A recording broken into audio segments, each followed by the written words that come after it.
Shawi mga mima, Holy Wednesday nga na magkayaan mga pala desisyon naming tropa na magpunta sa bahay namin dito sa bundok. Krisis nga ngayon at napakamahal ng gasolina kaya dito na lang namin pagsiswimingin ng mga bata. Sobrang biglaan nga lang nito at medyo matagal-tagal na rin kami hindi nakita-kita kaya ipinush na namin. Mas makakatipid kasi talaga kami kapag dito lang kami nagbanding. 3 araw nga pala kami mag-i-stay dito kaya medyo marami silang dalang gamit. Mahal na araw nga ngayon kaya nagsama kami ng Hudyo at ang nag-iisang anghel sa grupo. Charot! Tapos na nga namin pakainin ng mga bata dyan at isa lang ang kwarto dito kaya naman naglatag na lang kami. O, pak, siksikan yarn. Nagiya na nga itong Hudyo na mag-inom na daw kami. Kaya naman pinatay na ng angel namin ang ilaw at pinatulog na ang mga baget. Agad-agad naman naming inihain ng pulutan, sizzling tofu at bangus sisig. O, pak. Nagumpisa na nga ang inuman at kwentuhan kaya naman tamang chill lang kami dito. Sobrang dami nga naming stress sa buhay netong mga nakaraang araw kaya masarap talaga kapag meron kang mga kaibigan na mapagkakwentuhan. Nagumpisa na nga maglabas ng hinaing sa buhay itong angel namin. Hulaan nyo na lang kung anong kinikwento niya dyan. Sana all pretty pa rin kahit galit. Tuluyan na ngang nakatulog ang lahat ng bagets kaya naman naggaya na sila at lumipat dito sa rooftop namin sa taas. Ang sasama nga ng tingin nila sa akin dyan kasi baka daw nakalive ako at marinig yung mga pinag-uusapan nila. Kung gusto nyo malaman, PM nyo lang ako, send Gcash. Charot! Talaga namang umaari ba sa kwentuhan ng mga Hudyo with action pa. Kinabukasan nga ay napuyat kami kaya hindi kami nakapamalengke ng maaga. Mabuti na lang at may mga gulay-gulay na tanim si Papa dito sa bundok kaya kahit papano ay may maiuulam kami. Napakasariwa nga talaga ng hangin dito kaya pinili namin dito na lang magbakasyon para rin kaming nasa probinsya. O, pak, nakalibre pa ng saging na sabaw.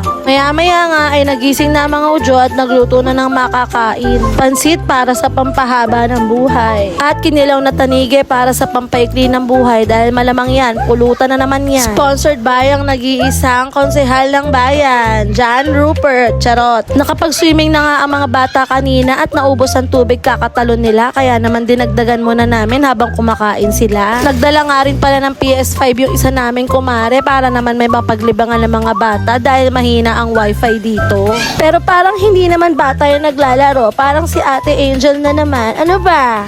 Naluto na nga ang mga ulam kaya naman nagkayayaan na kaming kumain. Simpleng ulam lang ang mahalaga ay salo-salo kami. Pinauna nga namin pakainin ng mga bata at dito nga daw sila sa taas kakain at sarap na sarap naman sila sa luto namin. Sino bang lamang hindi masasarapan dyan habang kumakain ka, ganyan kaganda ang view mo.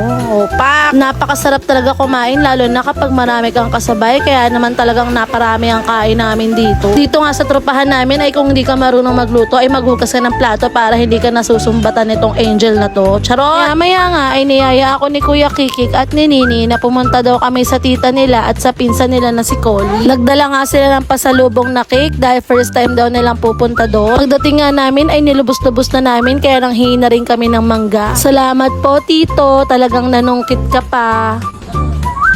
Yan!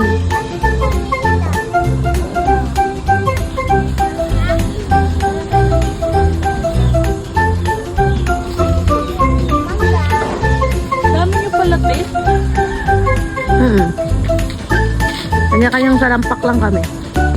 Pagbalik nga namin ay nagkakaambaga na naman dito dahil kulang na daw ang budget namin. Hay, ang bibigat niyong mga kaibigan sa totoong buhay lang. Charot. Maya-maya nga ay pinabot ko na kay Jaime yung mangga para mabalatan ko na. Tapos tinan niyo naman kung gaano kasama ang ugali niya. Yan daw ang gamitin ko, pambalat. Talagang ipagpipilitan niya pa, pwede daw yan. Eh kung ikaw kaya balatan ko dyan, charis. Kinabukasan nga ay pangatlong araw na namin kaya medyo sagad na rin ang budget at galunggong na lang ang ulam namin. Tapos namitas lang kami ng papaya sa mga pananim ni Papa at kinataan namin. O diba, sold na. Pero talagang sarap na sarap kami dyan at talagang naparami ang kain na. Maya-maya nga ay nag-impake na rin kami at nagkayaan na rin umuwi. Sa 3 araw nga namin magkakasama ay bitin pa rin ang mga anak namin kaya naman ayaw pa nilang umuwi. Kaso wala tayong choice mga anak, kailangan nating maghanap buhay muli. Kaya thank you for watching guys. Bye!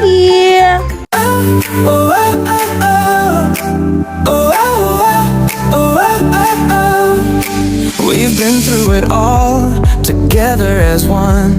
Our friendship is strong, like the rising sun. A bond that's unbreakable, a love that's true. Best friends forever, me and you. Best friends forever, that's what we'll be. A bond that's meant to last wild and free. Through thick and thin, breathe.